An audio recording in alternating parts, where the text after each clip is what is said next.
Anton Silayev signs his ELC with the New Jersey Devils. Plus, a new trade candidate has come into the fold over the last couple of days. All that and more on this edition of the Devil's State of Mind podcast.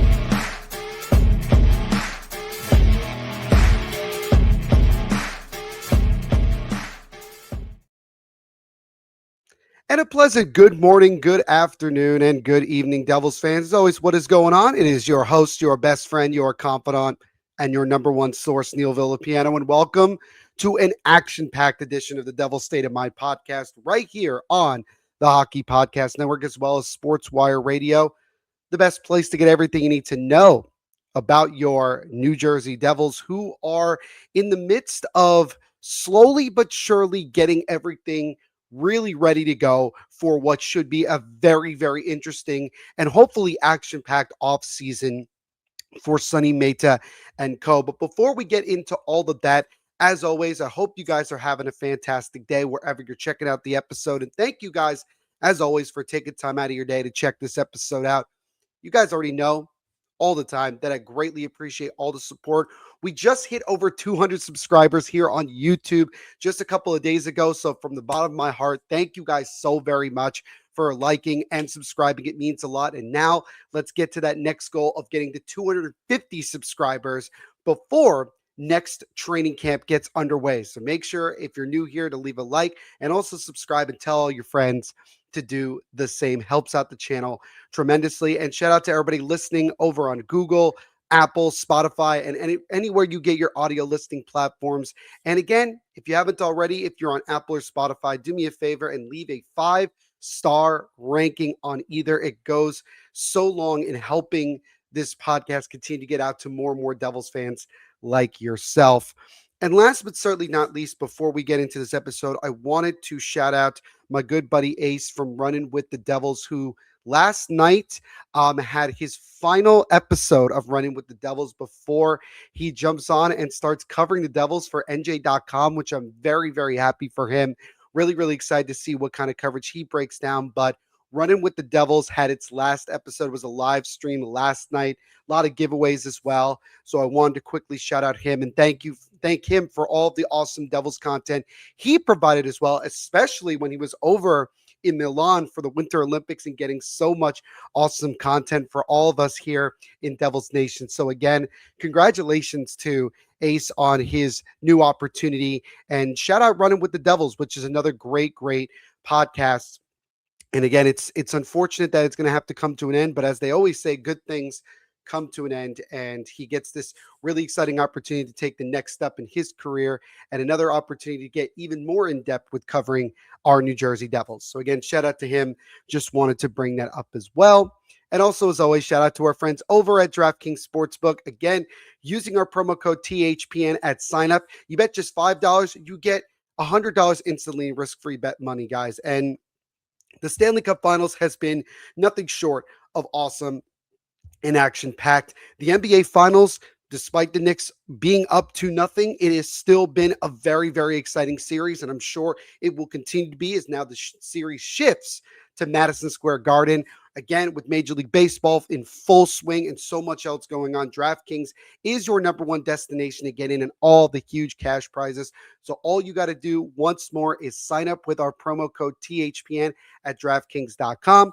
Bet $5 on your first bet at least, and you get $100 instantly in risk-free bets. It is the perfect opportunity to get in on these money prizes. And as always, Devils fans, make sure to bet responsibly. Okay, know that was a long-winded intro, and apologize for that, but just wanted to get a couple things out of the way before we get into this episode. Yeah, we got a lot to get to here. So you know what? We got a lot to get to here on this edition of the Devil's State of Mind podcast. So let's just not waste any more time and get rolling. And we will get rolling and drop the puck with talking about our main topic of this episode. Happened a week ago, but nonetheless, we still have plenty of opportunities to talk about it. And that is Sonny Mehta making his first major player signing as he signs defenseman Anton Silayev to his 3-year entry-level contract. There was several reports the last couple of weeks that Silayev was going to ultimately sign his ELC, and now he puts pen to paper and makes it official, as now he'll get his first crack of playing in North America. And again, this happened on Monday afternoon. He is 20 years of age, has spent parts of the last 3 seasons in the KHL with Nizhny Novgorod. I'm probably sure I butchered that, so I apologize. The 6'7" defenseman, 210 pounds, by the way, played in 61 regular season games with Novgorod in 25-26 and later recorded 2 assists in 10 playoff games in the KHL. He ended the season playing for Novgorod's junior team in the MHL. So to look at it, to kind of break it down into a North American kind of way, that is the AHL equivalent to the KHL's team. He played in the MHL playoffs, scoring 2 assists in 4 games. Silayev was named a KHL All-Star for the first time in his career last season, and he finishes his KHL career tallying 26 career points, 6 goals, 20 assists in 187 regular season games in the KHL, and has collected 4 assists in 19 career playoff games. And lastly, he appeared in the playoffs during all 3 seasons while playing for Novgorod. And in case anybody forgot, the Devils selected Silayev with their first selection, 10th overall in the 2024 NHL draft.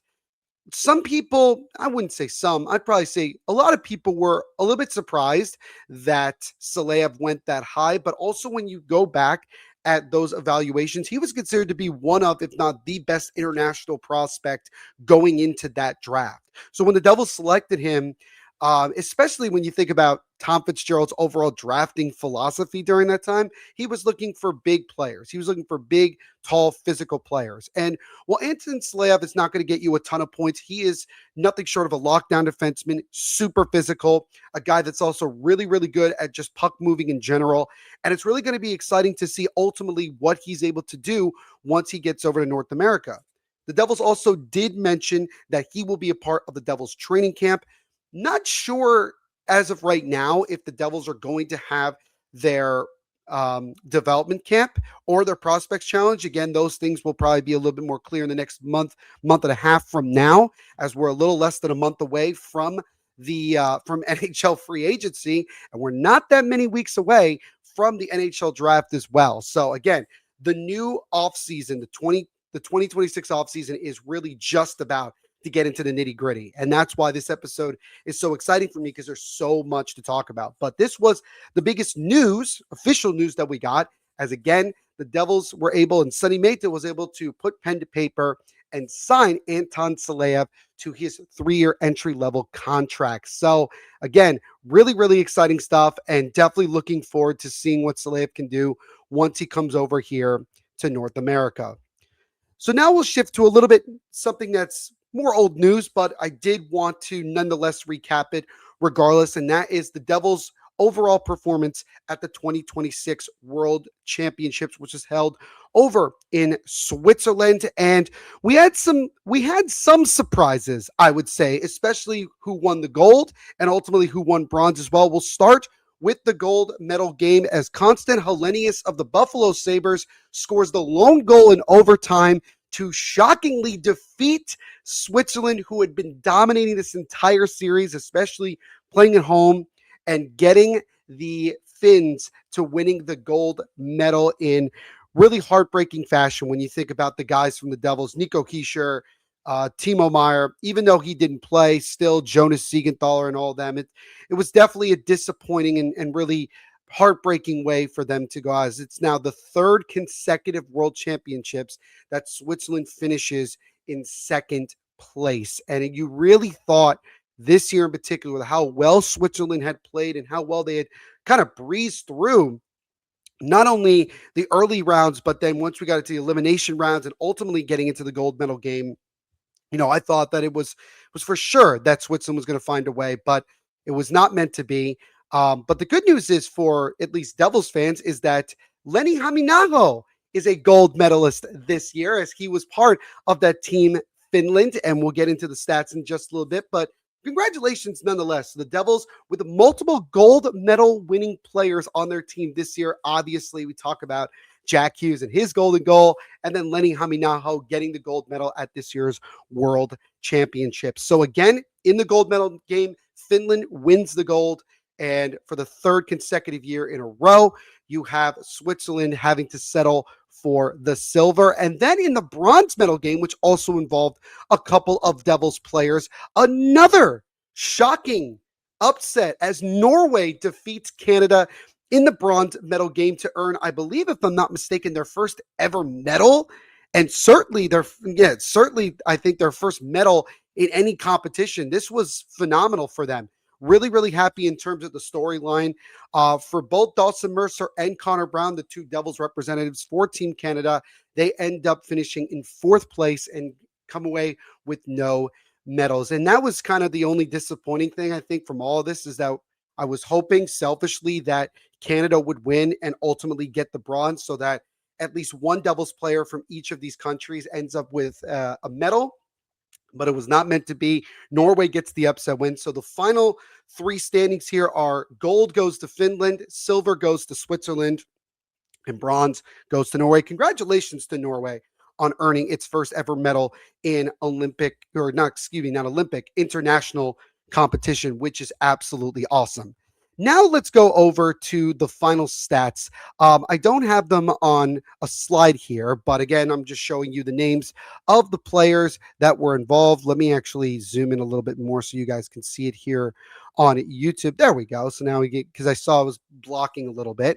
But here are the final stats from all of the players that participated for the Devils in the World Championships. We'll start with the guys over in Switzerland. Nico Hischier, in 10 games played, scored 6 goals, added 5 assists for 11 points, and got a silver medal. Timo Meier, who was suspended 1 game for an illegal hit, he was able to play in the gold medal game, but nonetheless, he played in 9 games, scored 3 goals, added 8 points, added 8 assists for 11 points, So both Nico and Timo tied in points, which was pretty impressive. Lenny Haminaho, helping Finland win the gold medal, actually had a pretty good overall World Championships. In 10 games played, 3 goals, 5 assists for 8 points. Paul Cotter, playing for Team USA, who did not even make it to one of the medal rounds. He finished in 8 games played with 2 goals, 2 assists, 4 points. He also got engaged while he was over in Switzerland. So congratulations to Cotter. So even though he doesn't come away with a medal, he still comes away as truly one of the biggest winners as he gets engaged, which is still a phenomenal thing in his own right. Connor Brown for Team Canada, 10 games played, 2 goals, 2 assists, 4 points. Dawson Mercer, who only played in 4 games, he was one of the last guys to join Team Canada before the tournament got started, and was pretty much an extra forward throughout most of it. Played in 4 games, did not register a goal or a point at all. And then Matthias Medlovsky, one of the Devils' underlying prospects here, in 8 games played for Czechia, didn't add any goals, but did add his first 2 career points in international play with 2 assists. So those are the Devils' stats from the World Championships this year. And again, at least for the Devils, you have guys that won both the gold and silver. Again, with the gold, Lenny Haminaho, and then with the silver, you have Switzerland with both Nico Hischier and Timo Meier. I don't know if Siegenthaler gets a silver medal.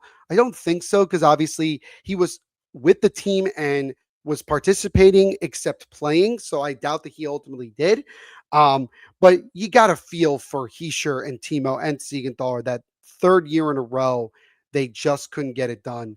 And especially after an Olympics where they played fairly well, but again, just could not match up with some of the powerhouses that we saw with Canada and Czechia and the United States, obviously. And it's frustrating, but I think, again, the last thing I'll say about this is simply that this just proves that Switzerland has come such a long way in terms of just its overall play and overall success in international competitions. And I really do feel this, not trying to be biased with obviously having several Devils players representing Switzerland, but I genuinely feel that Switzerland is on the cusp of doing some really special things in international play, whether that's at the Olympics, World Junior Championships, World Championships, whatever the case may be.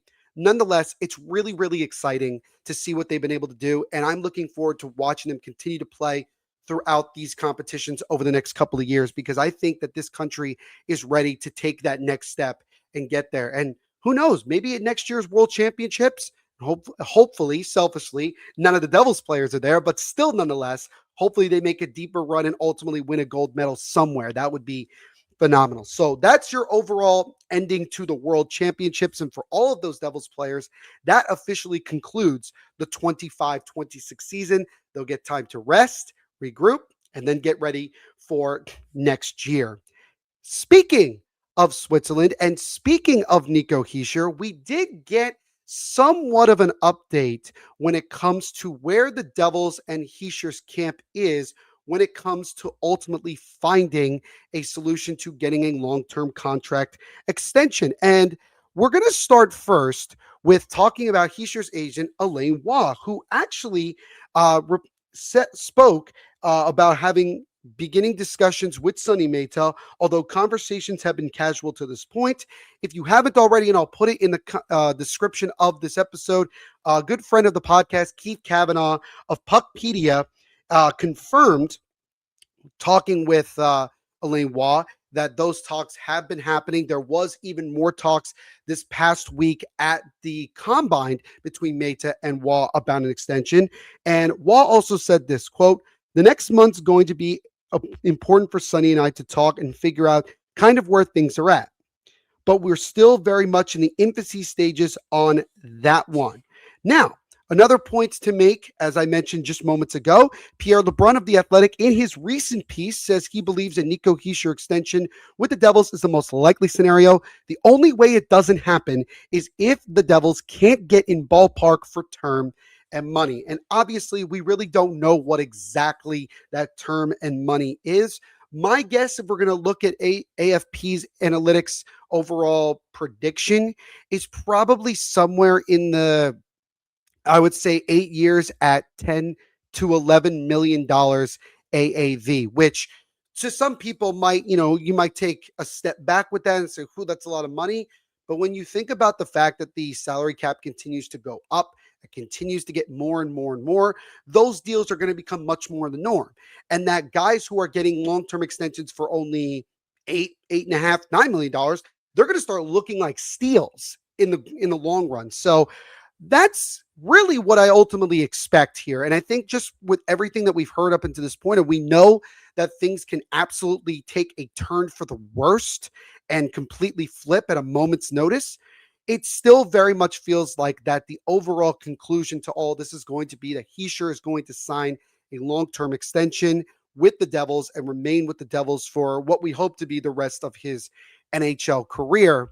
Another thing that some people might try to look deeper into is another thing that Waugh spoke about on that episode of Puckpedia, where he said, Hischier's the captain, he's their guy, they drafted him, and he loves playing in New Jersey. Like, those are the kind of things that people say, like, so it would be ridiculous for Hischier to consider going anywhere else. But again, ultimately, Hischier wants to win. He's been with the Devils his whole career. He's only made the playoffs 3 times in his career. He wants to see this team not only get back into the playoffs, but go deep and ultimately win a Stanley Cup. And another thing that was brought up with Hischier and his agent Alain Waugh is that they wanted to also see what overall Sonny Mehta's plan is. The thing that's kind of interesting about it is that if ultimately the Devils and Hischier come to an agreement on July 1st, or maybe sometime after that, is that Sonny Mehta's overall plan must have been really impressive for Hischier to feel comfortable enough to sign the long-term extension. We know things started off a little bit rocky the first time that it was brought up towards the end of the season about whether or not Hischier was going to sign. But then again, Hischier reiterated at his end of the season presser that he loves playing in New Jersey. He loves being a part of the Devils. And ultimately, I think he wants to stay here. I think he wants to be here long-term. And until proven otherwise, I'm fully convinced that Hischier will sign long-term as a New Jersey Devil when it's all said and done. So that is the most recent update that we have with Hischier. And again, as Elaine Watt brought it, things are into their infancy stage. And again, July 1st is the first true day that Hischier can officially sign an extension. It's possible that both sides could come to an agreement that won't be made public until July 1st, but nonetheless, we still have several weeks here. A lot can change between now and ultimately when we get to that point where we really have to start seeing whether Hischier is going to lock down long term. Now, let's talk about another guy that needs to be re-signed. Well, a guy that needs to be re-signed who's an RFA, and that is Arseny Gritsyuk. And we've actually heard some positive things about Gritsyuk's situation. He's seeking currently a multi-year contract extension with the Devils, reported by James Nichols of New Jersey Hockey Now. And a source close to the situation told NJ Hockey Now that Gritsyuk's camp is pushing for a deal longer than 2 years. And I wrote a piece about what a Gritsyuk contract could look like over on Pucks and Pitchforks. And I think ultimately somewhere in the 4 to 5 year range is, I think, where the Devils and Gritsyuk will come to an agreement. I think it's going to end up being a 5x5. And I think that that's fair. And I know that people will look at Gritsyuk's stats and say, oh, 13 goals, 31 points in 66 games. Is that really worth that big of an upgrade? Well, there's much more than just the stats. You just watch Gritsyuk throughout the year. He just looks so comfortable. He didn't look like that he was fazed by the NHL game. His unbelievable hockey IQ was on display so many times. Even if he didn't get credited with a point or a goal, he was still making plays and finding guys. And I think that he is going to take another step moving forward, getting into that top 6 consistently and really finding his groove. And I'm really excited to see what year 2 has in store for Gritsyuk. He really loves playing in New Jersey. He loves playing with this team. And I think that, again, it's only a matter of time before the Devils get that situated. I think also, again, he can't sign anything until his ELC runs out on July 1st. So again, we could hear a lot of things and hear a lot of good things. And we know that things can obviously change. But again, it just sounds like that things are going well. That same source described the ongoing talks as, quote, very good, adding that negotiations are progressing well from both sides. And it seems like it's only a matter of time. Should also mention from our friends over at AFP Analytics, they project Gritsyuk's contract to carry an average annual value of just over $3 million on a 2-year contract. But if all signs are pointing to a long-term deal, which I think that's ultimately what it's going to be, then the projection for Gritsyuk is a 5-year contract at $5.9 million. So just under 6, which again, some people might say is a decent chunk of change for a guy that's only played 1 year in the NHL. But again, it's not just about the numbers with Gritsyuk that really, really defines who he is as a player and how talented he is overall. And I think Sonny Mehta knows that. And ultimately, in many ways, you want to lock down these guys long term. You don't want to have to think about these things. I should also mention this. Before the Devils do anything else or really officially sign anybody or trade or whatever, the Devils will have over $40 million in cap space next offseason in 2027. So do the Devils have the money to, long term to get a Hischier extension done and a new Gritsyuk contract and even potentially a Nemec contract and things like that? Yes. But you still have to figure out the cap for this year, which is why it makes it so interesting for the Devils, because they're in a position where they're going to have to move money. There really isn't a world where the Devils can do all the things that they want to do without having to move money. And that's the thing that is the most intriguing to all of us, to want to see what can Sonny Mehta and this new front office ultimately does to retool this team and get them to take that next step, which is to become a true cup contender. But when you think about these contract talks with both Hischier and Gritsyuk, it sounds like things are going very well. And again, all signs are pointing to both of those guys getting new deals long-term with the Devils. Haven't heard anything recently with Shimon Nemec. I wonder if maybe Nemec is going to be somebody that Mehta looks to lock down later.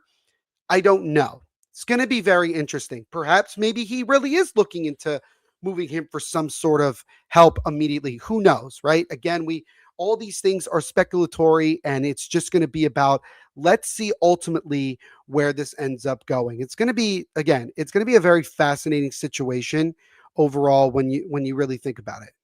So now let's shift over to some news that we got just from the NHL that also involves the Devils, because obviously they're part of the NHL. And that is the news about the new NHL All-Star Game format. And again, I wrote a piece about this last week on Pucks and Pitchforks, and we'll read it here. So again, just before the Stanley Cup Finals got underway, Gary Bettman spoke to the media and announced some new All-Star festivities for the 2027 NHL All-Star Game, which will be played not that far away from the Rock, over on Long Island at UBS Arena. For the skills competition, it now comprises of only 25 and under players. They will compete across 8 events. The events are as follows: the fastest skater, hardest shot, passing challenge, one-timer, stick handling, and accuracy shooting. After those events, the top 4 players will move on to a shootout. Finally, the top 2 from that face-off in the obstacle course finale, which will have a $1 million prize. And guys like Jack Hughes, who will still be 25 by the time the All-Star Game comes around, will have a chance to be a part of that. Maybe someone else from the Devils comes in. Maybe it's Dawson Mercer. Maybe it's Arseny Gritsyuk. Who knows? A lot of time between now and then when the All-Star Game actually comes around. So it's going to be really, really interesting. But the other thing that really, really is probably the more exciting news that we got was when it comes to the All-Star Game itself. The NHL has decided to keep the international tournament momentum going from the Four Nations 2 years ago to the Olympics this year. And the league teams for the overall opportunity here to play in this international 3-on-3 competition comprises of Team Canada, Team USA, Team Finland, Sweden, and the World Team. That's the new one that really stands out, which was made of players around outside of countries mentioned over in Europe. Deputy Commissioner Bill Daly announced Russian players will indeed be allowed to play in this event, which would be phenomenal. And this is massive news for both the NHL and the Devils, because it will serve for the first time since 2021 that players from Russia can play in a tournament like this. Now, a quick breakdown again. Each All-Star team will have 9 skaters, 2 goalies. There will be a 3-on-3 round-robin tournament. Each team will play 4 5-minute games with a win earning them points. 2 points for a win, 1 point for an overtime loss, and 0 for a regulation loss, unsurprisingly. And the winning team gets a $2 million prize. And as I show here in the article, talking about guys like Jack Hughes will get another opportunity to play for Team USA. You could potentially have guys like Nico, Hischier, Timo Meier playing for the World. Maybe Gritsyuk again playing for that World team. Who knows? Jesper Bratt for Sweden. Jacob Markstrom again, if he's still on the Devils. Talking about that, there's all these different guys. Dougie Hamilton, maybe if he has a bounce back year. Shimon Nemec.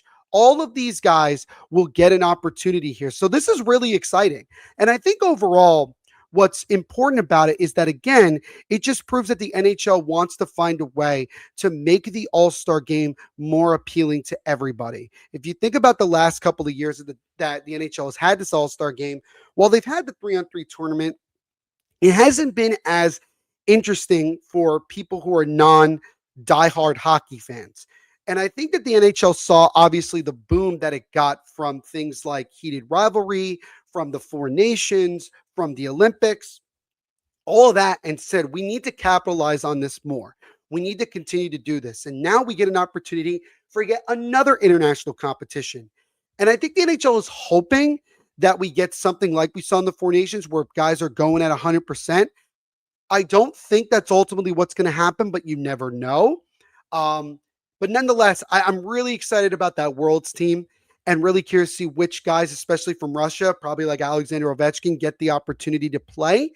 And it would be the first, I guess you would say, international tournament that Russian players will be allowed to play in, because, again, this isn't an IIHF event. This is an NHL event. So the IIHF has no say or control in what the NHL does with its own products. So let me know what you guys think of this new format. Do you like it? Do you not like it? Is there things you want to see added or maybe removed? Let me know what you guys think, because I would really like to hear your thoughts as well. Bottom line for me is that I think that this is a very, very exciting opportunity here and a new thing that's fresh and exciting. And I'm really looking forward to seeing what that all is. And, it being not that far away from New Jersey, maybe I'll look into try to getting an opportunity to go out for the All-Star game. That could be a lot of fun. It would be the first time I actually get to go to the All-Star game since it's fairly close. Now, last thing we're going to talk about here. Let's shift over to some rumors. And rumors that don't necessarily particularly involve the Devils, but potentially could if things go a certain way. And let's talk about the first one that came as a bombshell in the middle of the afternoon, in the middle of last week, and that was Dylan Larkin of the Detroit Red Wings requesting a trade from Detroit. And it really did come as a shock because there was nothing leading up to that. There was nothing. And according to Elliot Friedman at the time, nobody, whether it was the Red Wings or Dylan Larkin's camp, was willing to speak about this. It was simply just putting out that trade request. Now, contract-wise, Dylan Larkin is under contract for 5 more seasons at a cap hit of $8.7 million. He also has a full no-trade clause. So simply put, 2 things. Number one, that is a phenomenal contract for the player that Dylan Larkin is, and ultimately for where the NHL salary cap is going up.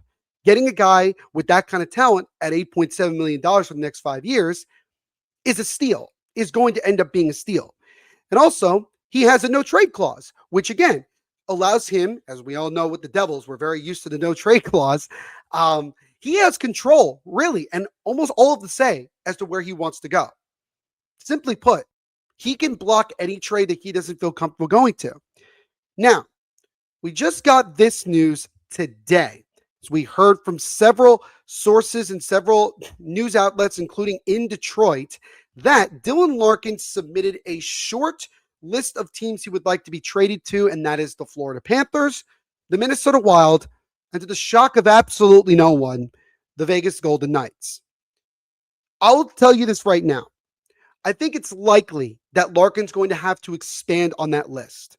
And I say that because the Minnesota Wild, to me, are the only team that I could see giving up a pretty decent deal to get Dylan Larkin. Now, the problem is, again, is this. With that no trade clause, Steve Yzerman, general manager of the Red Wings, he may very well have to ultimately take a deal that isn't that great because Larkin is going to make it difficult. Maybe he doesn't. But I think also it should be noted that Larkin should try to be a tad bit realistic about the likelihood of these 3. Now, if he goes on any of these 3, then any of these teams are a cup contender or continuing to be a cup contender 100%. When you think about Florida, that's a great way to retool after a disappointing year with all the injuries, but you're getting everyone back healthy, and then you're getting Dylan Larkin on top of that. Minnesota, who, by the way, Billy G, we know that he's not afraid to make those aggressive moves with uncertainty, as we just saw with him trading for Quinn Hughes last year.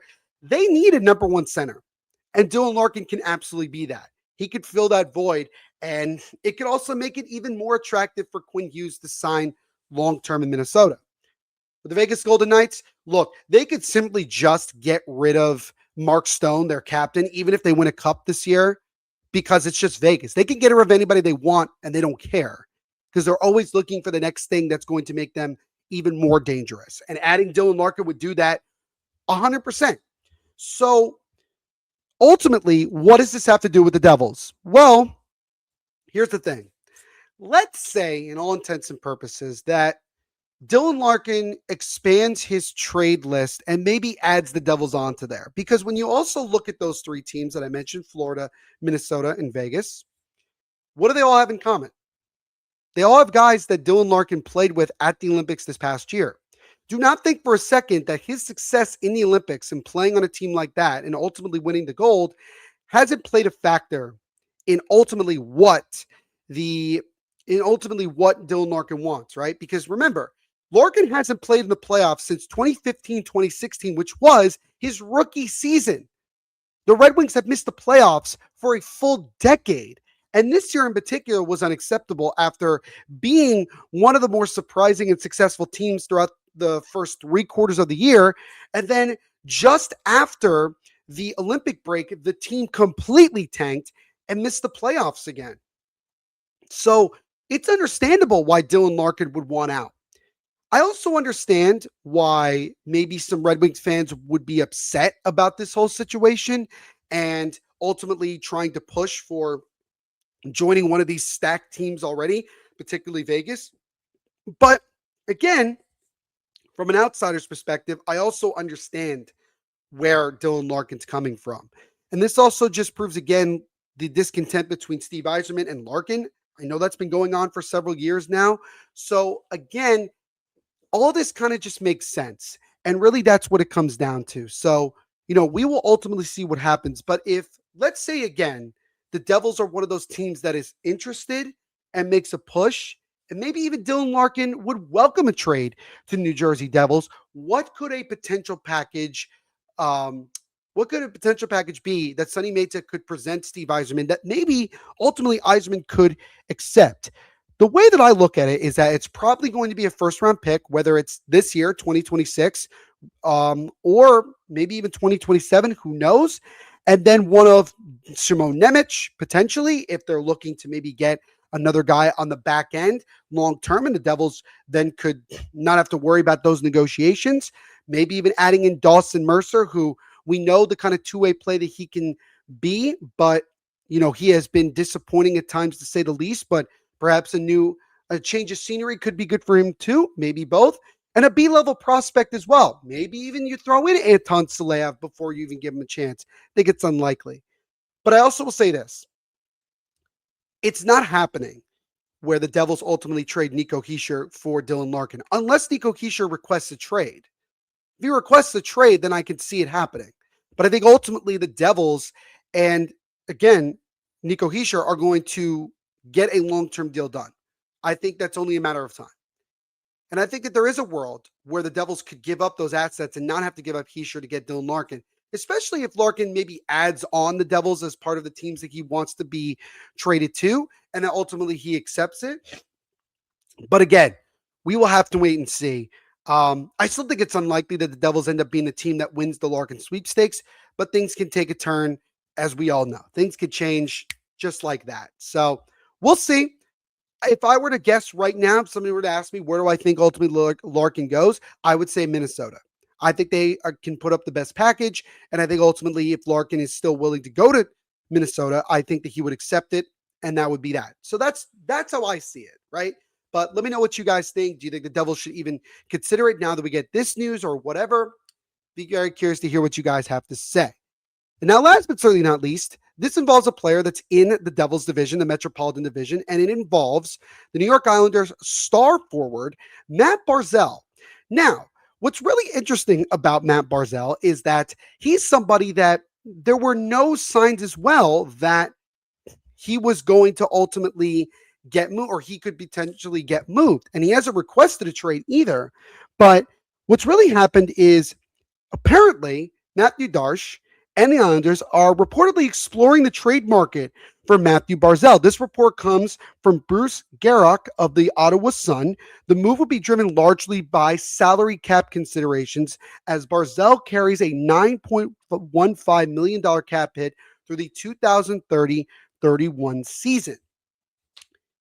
First and foremost, I think it would be stupid for the New York Islanders to move Matt Barzal. Unless you are fully accepting that last year was a fluke and that you're truly going to rebuild with youngerish players. I don't think that even if you wanted to do that, I don't think it makes any sense to move Matt Barzal. And in no way has Barzal expressed any sort of desire or discontent of being in Long Island at this point. The other thing I would say from the Devils' perspective, I know I'm one of the few that's going to say this. I don't want Matt Barzal. For a couple reasons. Number one, that cap hit, with all the other moves the Devils have to make right now, I don't want it. Even though it's not that much more than what Dylan Larkin's making right now, I just don't see a world where that makes sense. And the other thing is this. Matt Barzal and Jack Hughes are very similar players. And the same thing can be said for Barzal and Jesper Bratt.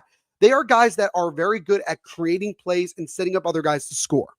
I don't want to see the Devils add yet another guy that plays that same kind of play when the Devils need more guys that have a nose for the goal. I just don't see a world where that's going to ultimately make sense. I know some people look at it and say, oh, this guy is a superstar level player and he can score a lot. Sure, he can score a pretty good amount, but he's not the kind of player the Devils should be looking for. Dylan Larkin, if you traded for him and moved Jack to the wing, that makes more sense. That makes a lot more sense to me than getting a guy who plays a much similar game to some of your top players right now. And also, I think it would be very difficult for the Islanders to move Matt Barzal to a division rival. It's happened before, but I think in this situation, I think it's more likely that if the Islanders do this, that they would move him to a team, whether it's outside of their division or outside the conference, and they don't got to deal with him. I think the same thing could be said for Dylan Larkin as well. Keep in mind, 2 of those 3 teams I mentioned with Larkin are in the Western Conference. So if Larkin gets traded there, the Red Wings only have to see him twice a year and once in Detroit. So that's the way, I think that is, again, some of the thinking process from these teams. But ultimately for the Devils, I don't see a world where Matt Barzal makes the most sense to me. I think that there are other options that could potentially be out there that I think would fit those mold a lot more. Who those guys are remains to be seen. And again, will the Devils explore it? Maybe they will, maybe they won't. The very ironic thing about Sonny Mehta is that we were so used to with Tom Fitzgerald knowing all the time, especially through Pierre LeBrun, his boy, where the Devils were looking towards and what guys that they were trying to trade for, yada, yada, yada. I think Sonny Mehta is taking more of that Lou Lamoriello approach, because he worked under Lou for a little while, of not really kind of letting people know what he's doing. We know about, obviously, some contract talks between Mehta and Hischier and Gritsyuk, but ultimately we don't know exactly what's going on, and we don't know what other moves Sonny Mehta might be in the process of making. So we shall see. Bottom line is, with Matt Barzal, I would say no. I would say no, and I wouldn't involve myself at all in that. But on that note, guys, that's going to wrap it up for this fairly long but very action-packed episode of the Devil's State of Mind podcast. As always, thank you guys so very much for tuning in. Really do appreciate it. Again, if you like what you saw here, if it's your first time here on YouTube, make sure to leave a like, subscribe if you haven't already, and hit that notification bell so you get notified every time a new episode comes out. We try to post an episode at least once a week, especially during the off season when things are slow. This week, obviously not as slow, with a lot of news and rumors and everything coming out. Make sure to check out the podcast wherever you get your audio listening platforms. Again, Apple, Spotify, Google, all that good stuff. And on Apple or Spotify, if you're listening, leave a 5-star ranking if you haven't already. Continues to help grow the podcast to get it out to more Devils fans like yourself. And also, for more Devil's State of Mind and Devils content, make sure to follow the podcast on our socials, Devil's State of Mind on both Facebook and Instagram, and follow the Devil's State of Mind podcast over on Twitter at Devil's State. Follow the TikTok as well, Neil.Villapiano. So it's just my name with a period in the middle, Neil.Villapiano. And then just search my name, Neil Villapiano, to follow me over on BlueSky as well. And go check out my articles over on Pucks and Pitchforks covering the New Jersey Devils. And if you want some more just broad NHL discussions and articles, go check out all my stuff over on The Lead. So you just type in theleadsm.com and you can check out all the articles that I write over there covering the NHL for their website. But again, thank you guys so much for checking out this episode of the Devil's State of Mind podcast. And we will see you in the next episode. Everyone, as always, continue to be the awesome people that you are. We are getting closer and closer to the true beginning of the offseason, the draft, the free agency, and so much more. It's going to be really interesting to see for our New Jersey Devils. But before we go, let's all do the thing we do every episode. Put those horns up, baby, and let's go Devils.